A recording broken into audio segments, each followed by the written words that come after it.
What's up guys, Scott here from Uncle Scott's Kitchen. Today we're going to talk about Kramer chef's knives. Around the channel you've probably seen me review this 10-inch carbon steel Kramer chef's knife a year or so ago. Also this 5.5-inch Damascus Kramer prep knife. This past week on a Black Friday sale I bought this guy. This is a Kramer 6-inch stainless steel chef's knife. So let's take a look at unboxing that thing, opening it up, and then we'll kind of compare and contrast it to some of these others and talk about these Kramer knives as we go. Now, if you're unfamiliar with Bob Kramer, the Kramer name is one of the higher end brand names in the knife world. Bob Kramer is referred to as a master of the blade, I believe they call him, and some of his handmade knives, the ones he makes himself, can sell for thousands and thousands and thousands of dollars. He has licensed his designs to Zwilling, and those are the ones I have. They're licensed designs. They're Kramer by Zwilling. These Kramers, they're all made in Seki City, Japan. This one is right at 11 inches tip to tail, and surprisingly to me, it actually has a thicker, rounder handle than the 10-inch chef's knife. And this is one of those things where it's just going to be personal preference. What size hands do you have? If you like a knife with a thicker handle, this one has a really nice thick handle. Now with the three Kramer knives I have here, I have three different blade materials. The stainless steel, this one is carbon steel, and this one is Damascus. So you can see that Damascus pattern in this one.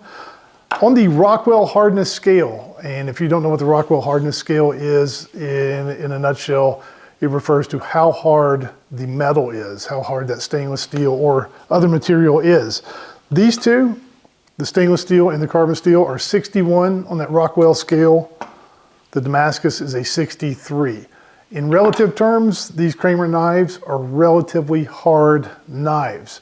They say on that scale, 52 and below is considered soft.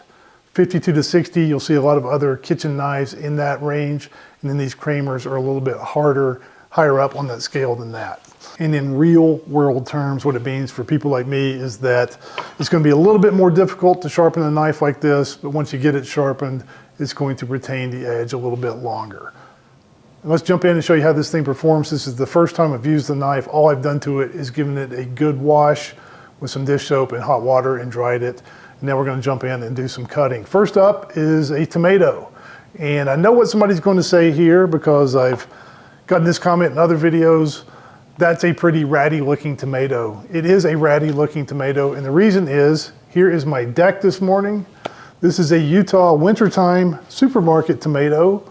It's cold outside. There is not the opportunity to grow them on my deck at the moment.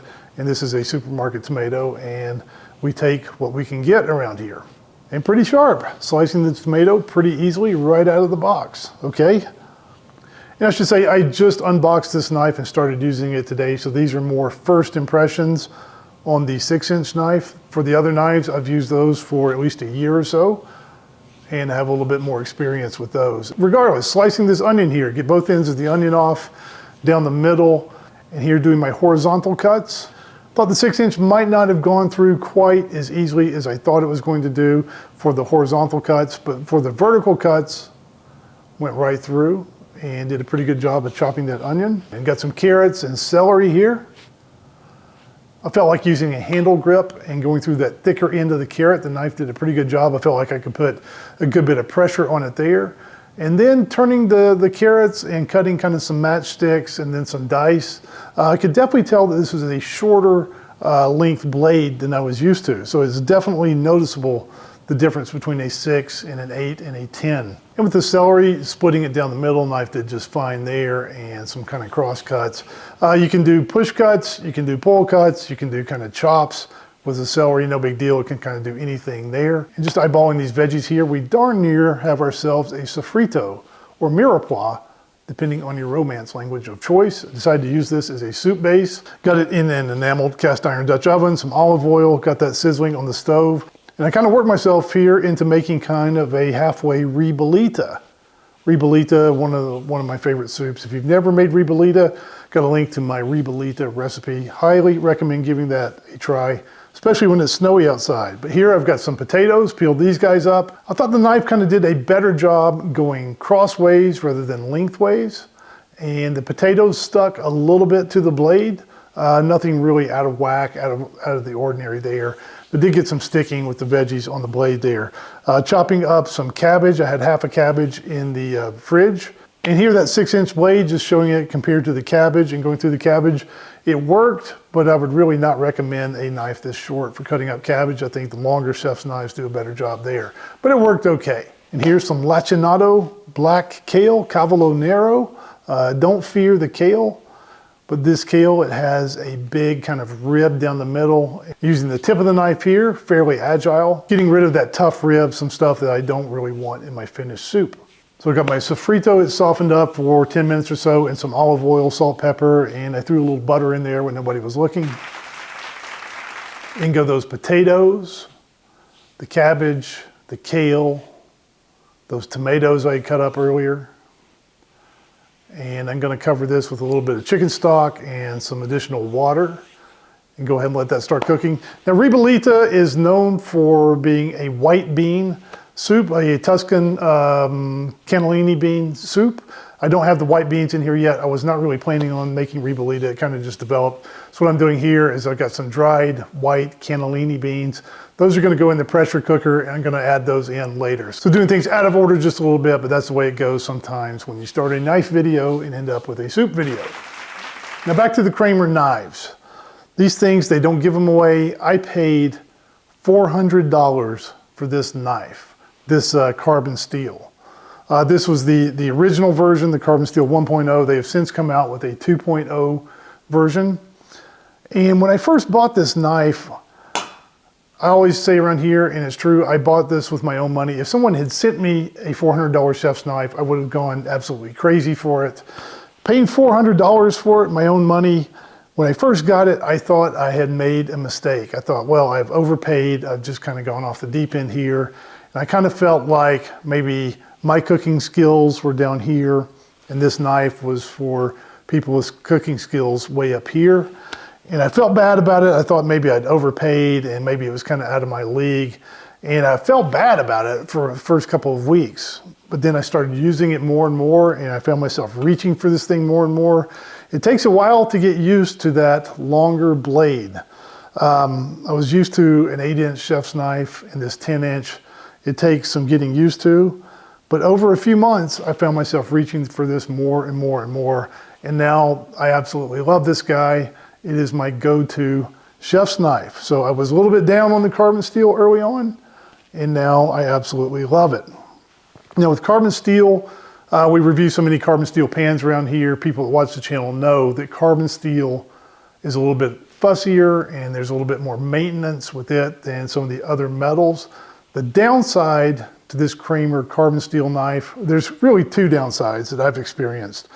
One is that it will rust. The carbon steel, if you leave it wet, it's going to rust. So there's some extra maintenance and care with the blade.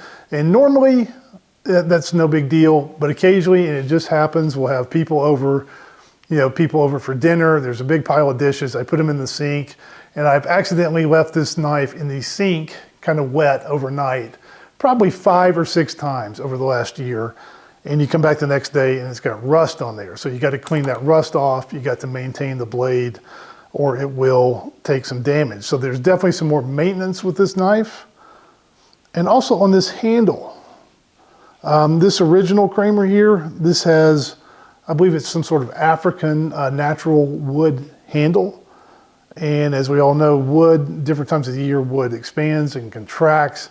It's a little bit more maintenance. You can't leave it wet as well. And sometimes when you run your finger over this handle, you can kind of feel these rivets. So the wood actually kind of changes shape just a little bit, and sometimes you can feel those rivets. The wood, expands. Sometimes it contracts.